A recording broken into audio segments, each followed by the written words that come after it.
अक्सर टोल नाकों पर अवैध वसूली, टोल नाका कर्मियों की गुंडागर्दी, टोल नाका में हाथापाई जैसी खबरें आती ही रहती हैं। यहाँ तक कि महिलाओं से बदसलूकी की खबरें भी आम होती रहती हैं। इस पर विराम लगने वाला है। यह हम नहीं कह रहे हैं, बल्कि देश के संसद में सड़क एवं परिवहन मंत्री नितिन गडकरी ने कहा है। आप सभी को अभिषेक दुबे का नमस्कार। CGNN लाइव में आपका स्वागत है। कभी कभी लगता है कि वो साइकिल का दौर ही अच्छा था। दूर दराज का सफर राज्य परिवहन की बसों से कर लिया करते थे और ज्यादा ही दूरी तय करनी हो तो रेलगाड़ी से सफर कर लिया करते थे। लेकिन विकास की रफ्तार ने आज हाथों में कार थमा दी है और रफ्तार बनी रहे इसलिए सरकारों ने सड़कें बना दी हैं। जाहिर सी बात है कि इस्तेमाल के बदले कीमत तो अदा करनी ही पड़ती है और वही हम सभी टोल नाकों पर टैक्स पटाकर कर भी रहे हैं, जो मुसीबत, झगड़ा झंझट, अवैध वसूली, बदसलूकी की वजह भी है, जिसे लेकर लोकसभा में सवाल खड़े हुआ तो सड़क एवं परिवहन मंत्री नितिन गडकरी ने ऐलान कर दिया कि देश को 1 साल के भीतर टोल नाकों से मुक्ति मिल जाएगी। लेकिन क्या टोल टैक्स से आजादी मिलेगी या फिर किसी नए तकनीक से वसूली होती रहेगी? बताएंगे आपको हर एक बात, बने रहिएगा हमारे साथ। छत्तीसगढ़ की सड़कों का बुरा हाल है। एक दौर में जहां 4 घंटे का सफर 3 घंटे में पूरा हो जाया करता था, 6 घंटों में भी पूरा नहीं हो पा रहा है। इसके लिए सीधे तौर पर जिम्मेदार छत्तीसगढ़ की सरकारें ही हैं, पर राष्ट्रीय राजमार्गों ने रफ्तार को बरकरार रखा है, जिसके संधारण के लिए सरकार टोल नाकों के माध्यम से आते जाते टैक्स वसूल रही है।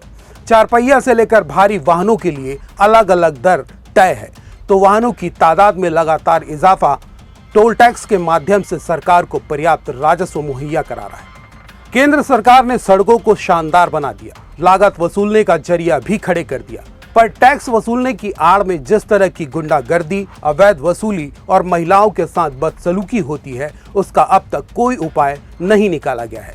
और यह किसी 1-2 जगह का मामला नहीं, बल्कि देश के अधिकांश टोल नाकों पर इस तरह की घटनाएं आम बात हो चुकी है, जिसे लेकर लोकसभा के जारी शीत सत्र में सवाल उठाया गया।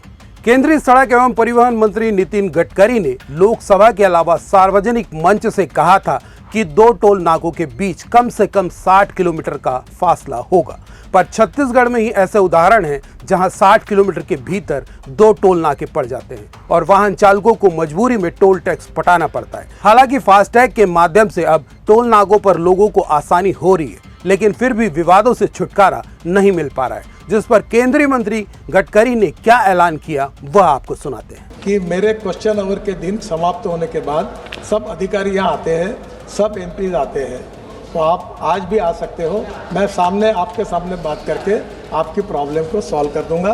और अब ये टोल से समाप्ति हो जाएगी और इसके बाद ये कोई टोल रोकने वाले लोग नहीं रहेंगे, कोई कुछ नहीं रहेगा। और ये सिस्टम में पहले 10 काम अब हमने अवार्ड कर दिए हैं। इसके बाद आगे चलकर ये 1 साल के अंदर लगभग हम पूरी तरह इसको हम लोग इलेक्ट्रॉनिक टोल से जाएंगे। केंद्रीय मंत्री गडकरी के मुताबिक सरकार अब फास्टैग के साथ ऑटोमेटिक नंबर प्लेट रिकॉग्निशन यानी ANPR जैसी तकनीक जोड़कर बैरियरलेस टोलिंग लागू कर रही है, ताकि गाड़ियों को टोल के लिए रुकना भी ना पड़े।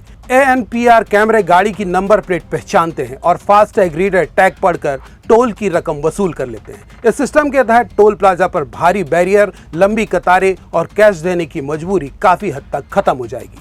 जिन वाहनों के पास वैध फास्टैग नहीं होगा या जो नियम तोड़ेंगे, उन्हें ई-नोटिस और जुर्माने जैसी कार्रवाई का सामना करना पड़ सकता है, जैसे फास्टैग सस्पेंड करना या वाहन डेटा पर पेनल्टी लगाना। तो दोस्तों, क्या ये जानकारी आपके काम की है? कमेंट पर बताइएगा और अच्छी लगी हो तो लाइक शेयर भी कर लीजिएगा। यदि आपने सब्सक्राइब नहीं किया है तो देर मत कीजिएगा। नमस्कार।